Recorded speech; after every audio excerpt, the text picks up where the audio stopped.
अब वक्त है कि हम लगाएं क्रिप्टो की कक्षा को, वो सेगमेंट जिसमें हम कुछ टर्म समझाते हैं क्रिप्टो करेंसी से रिलेटेड। क्योंकि आज हम बिटकॉइन की बात कर रहे हैं तो ऑफ कोर्स आज की जो दो टर्म्स हैं वो भी बिटकॉइन से जुड़ी हुई है। सबसे पहली सातोशी। क्या होता है सातोशी? तो देखिए, एक बिटकॉइन की सबसे छोटी इकाई को कहा जाता है सातोशी। सातोशी उनका नाम है जो माना जाता है जिन्होंने शुरुआत की बिटकॉइन की, जिन्होंने फाउंड किया बिटकॉइन को। एक बिटकॉइन में 10 करोड़ सातोशी होते हैं। एक सातोशी जिसका मतलब है 0.6 और अब अगली टर्म जो है बिटकॉइन वेल। एक व्यक्ति या संस्थाएं जिनके पास बहुत सारे बिटकॉइंस हों उसे बिटकॉइन वेल कह दिया जाता है। आपने देखा हमारे जो पहले मेहमान थे मलिक, उन्होंने बहुत बार ये कहा इस शब्द को, बिटकॉइन वेल, बिटकॉइन वेल। तो ये इसका मतलब होता है।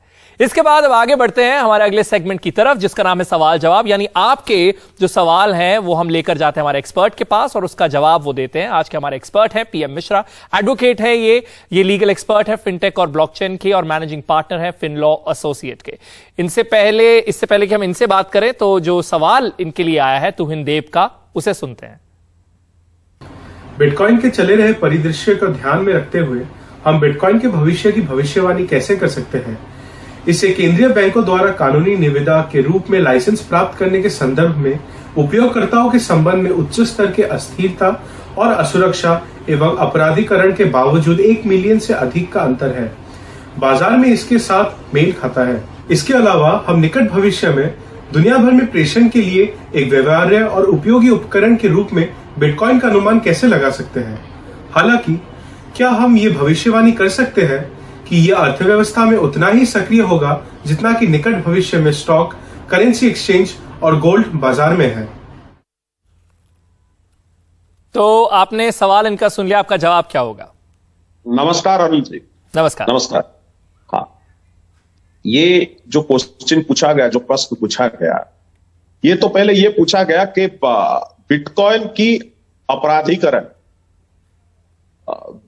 की अपराधीकरण के बारे में अगर बताया जाए, प्रैक्टिकली आप अगर देखें कैश से लेके अलग भी माध्यम है जहां पे अपराधीकरण है। बिटकॉइन एक नया इनोवेशन है, तो आप इसको ये नहीं कह सकते, अभी रेगुलेटरी उसके लिए बनी नहीं है कई सारी कंट्री में। लेकिन एक चीज माना जाए, FATF, अगर आप सुने होंगे, फाइनेंशियल एक्शन टास्क फोर्स, जो इंटर गवर्नमेंटल बॉडी है, उनमें 128 मेंबर्स हैं। FATF ने 2021 में भी लेके कुछ गाइडलाइंस लेके आए हुए हैं, कैसे AML से लेके आप KYC कैसे मेंटेन करेंगे, वर्चुअल एसेट जितने प्रोवाइडर्स हैं उनके लिए गाइडलाइंस लेके आए हुए हैं। तो जब तक सारे governmental body across the globe coordination नहीं बिठाते, और ये जो 128 कंट्रीज है उसमें से 52 कंट्रीज इस चीज को मान रहे हैं और उसमें इंप्लीमेंटेशन कर रहे हैं, और कुछ कंट्री है जो उसके विवाद चल रहे हैं। अगर सारे कंट्री इस चीज को कोऑर्डिनेशन करके, जितने वर्चुअल एसेट प्रोवाइडर है जैसे एक्सचेंज है, अगर ये कोऑर्डिनेशन में लाया जाए, इसको मॉनिटरिंग किया जाए, तो अपराधीकरण रुक सकती है। 2017-18 से लेके 2021 तक अगर देखें तो बिटकॉइन से रिलेटेड अपराधीकरण घटा है, बढ़ा नहीं है, अगर उसकी एम्प्लीफिकेशन आप देखें जी। रही बात इसकी भविष्य के बारे में, भविष्य के बारे में मैं एक चीज बोलूंगा, बिटकॉइन कभी करेंसी नहीं बन सकती। आज भले ही एक छोटा देश इसको करेंसी लीगल टेंडर मान रही है, मेरा पर्सनल ये व्यू है और FATF भी अपनी व्यू दे चुकी है, और वो जो गाइडलाइंस बनी हुई है वो भी वर्चुअल एसेट बोलती है। ये एसेट हो सकता है, एसेट बन सकता है, लेकिन इसको आप लीगल टेंडर के रूप में अगर अलग अलग कंट्री मान लेने लगे, तब अर्थव्यवस्था और जिस तरीके की चीजें अभी है, जिस तरीके के संस्थान है, जिस तरीके की लॉ एनफोर्समेंट एजेंसीज हैं, इसको कंट्रोल करना या इसके लिए रूल्स रेगुलेशन बनाना काफी मुश्किल बात होगी। लेकिन हाँ, हर कंट्री के लिए अलग अलग लीगल टेंडर है।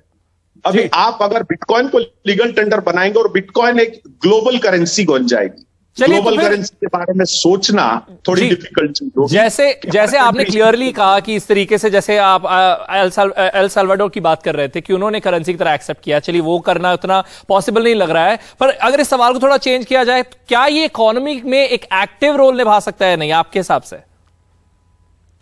इकोनॉमी में तो एक्टिव रोल मैं मानता हूं अभी भी कहीं ना कहीं इकोनॉमी में एक्टिव रोल बिटकॉइन निभाने लगा है काफी सारे कंट्री में, और वर्ल्ड मार्केट में उथल पुथल आ चुका है। कितने बड़े बड़े इंस्टीट्यूशनल इन्वेस्टर, अलग अलग लोग, जो लोग कभी इसके ऊपर ट्रस्ट भी नहीं करते थे, ये ऑलरेडी प्लेग्राउंड में आ चुके हैं और बिटकॉइन के ऊपर कहीं ना कहीं ट्रस्ट वो जता चुके हैं। तो डेफिनेटली इकोनॉमी में तो रोल प्ले कर चुका है और करेगा, आगे जाके बहुत बड़ा रोल प्ले करने वाला है। जी, बहुत बहुत शुक्रिया हमारे साथ जुड़ने के लिए। और क्योंकि इसमें हमने जनता का जो सवाल है वो लिया, इसीलिए अब आखिर में भी हम आप ही की पार्टिसिपेशन चाहते हैं। और इसके चलते हुए मैंने अपने इंस्टाग्राम पर पूछा था कि अगर आप एक यंग एंटरप्रेन्योर हैं और अगर आप क्रिप्टो करेंसी को अडॉप्ट या एक्सेप्ट कर रहे हैं, किस तरीके से आप कर रहे हैं अपने बिजनेस में या पर्सनली, तो हमें बताएं। तो आखिर में 2 यंग एंटरप्रेन्योर्स हैं, उनसे सुनते हैं कि वो किस तरीके से इसे अपनी जिंदगी और बिजनेस में शामिल कर रहे हैं। देखिए। व्हाट्सअप गाइस, कैसे हैं आप? मेरा नाम यश है, मैं एक फिटनेस कोच, न्यूट्रिशनिस्ट और एजुकेटर हूं। आज हम बात करेंगे कि हम क्रिप्टो करेंसी को अपने बिजनेस में कैसे यूज कर रहे हैं। जैसे आपको पता है कि क्रिप्टो करेंसी का बज है आजकल कुछ सालों से। कभी क्रिप्टो करेंसी की प्राइसेस एकदम ऊपर चली जाती है, कभी हल्की सी नीचे आ जाती है। तो उस रीजन की वजह से मेरे को हमेशा एज एन इन्वेस्टमेंट थोड़ा सा रिस्की लगता था क्रिप्टो करेंसी। बट जब मैं अपने बिजनेस की बात करूं, मेरा एक गोल रहता है कि मैंने अपने कस्टमर के लिए कस्टमर जर्नी को as easy as and as convenient as possible बनाना है। तो उसके करके हमने क्रिप्टो करेंसी को as a method of payment use करना स्टार्ट किया है, सो दैट अगर क्लाइंट्स, हमारे प्रोस्पेक्ट्स या क्लाइंट्स हमें क्रिप्टो करेंसी के थ्रू पे करना चाहते हैं और पे कर सकते हैं। और उसके साथ मैं एक और चीज कर रहा हूं, जो भी मेरे पास पेमेंट आ रही है क्रिप्टो करेंसी में, मैं उसको उधर ही रख रहा हूं, सो दैट वो मेरी ऑटोमेटिक इन्वेस्टमेंट की तरह रहे। और अगर ग्रो कर रहा होगा तो ग्रो करते रहे, ऑटोमेटिक इन्वेस्टमेंट हो जाएगी। एंड मेरे एंड से मेरे को इतना रिस्क नहीं फील हो रहा, बिकॉज मैं नई वाली इनकम को ही री इन्वेस्ट कर रहा हूं। Hey, I'm Radhika, an entrepreneur and a young crypto enthusiast from Chittorgarh, Rajasthan. मैंने कुछ महीने पहले ही बिटकॉइन एंड ऑल्टकॉइन में इन्वेस्टमेंट करके अपनी क्रिप्टो जर्नी स्टार्ट करी और उसके चलते ही मैं काफी इंडियन क्रिप्टो कम्युनिटीज का पार्ट भी बनी। Where I have seen people are just not following it up passionately. एक इन्वेस्टमेंट के साथ साथ एक सेंटिमेंट भी बन चुका है। Of course when there is bull run we celebrate it like Diwali, और जब बेरिश होता है तो we give courage to each other. But ya, out of this crypto love I found this new business opportunity where I have started my own brand, The Crypto Thread. I design and customize crypto-inspired T-shirts for all the crypto lovers in India. हम जिसको इतना passionately follow करते हैं, we want to see it everywhere, we want to wear it everywhere, and by wearing it, we want to tell that we believe in this blockchain technology, this DeFi system will change the face of the financial system in future. We believe एक easy investment platform के साथ साथ एक payment platform के साथ साथ आपको काफी business opportunities भी दे सकता है। So yeah, keep buying crypto and the Crypto Thread. Thank you. तो जैसे इनकी टी शर्ट पर लिखा होता है ईट स्लीप क्रिप्टो रिपीट, ऐसे बहुत सारे यंगस्टर्स इस नारे को लगा रहे हैं और इसी के चलते हम यहाँ पर चर्चा करते हैं क्रिप्टो करेंसी की। लेकिन साथ ही साथ ये भी बताना बहुत ज्यादा जरूरी है कि ये किसी भी तरह की कोई फाइनेंशियल एडवाइस नहीं है। पैसे लगाने से पहले अपने फाइनेंशियल एडवाइजर से आप कंसल्ट जो है वो जरूर कर लें।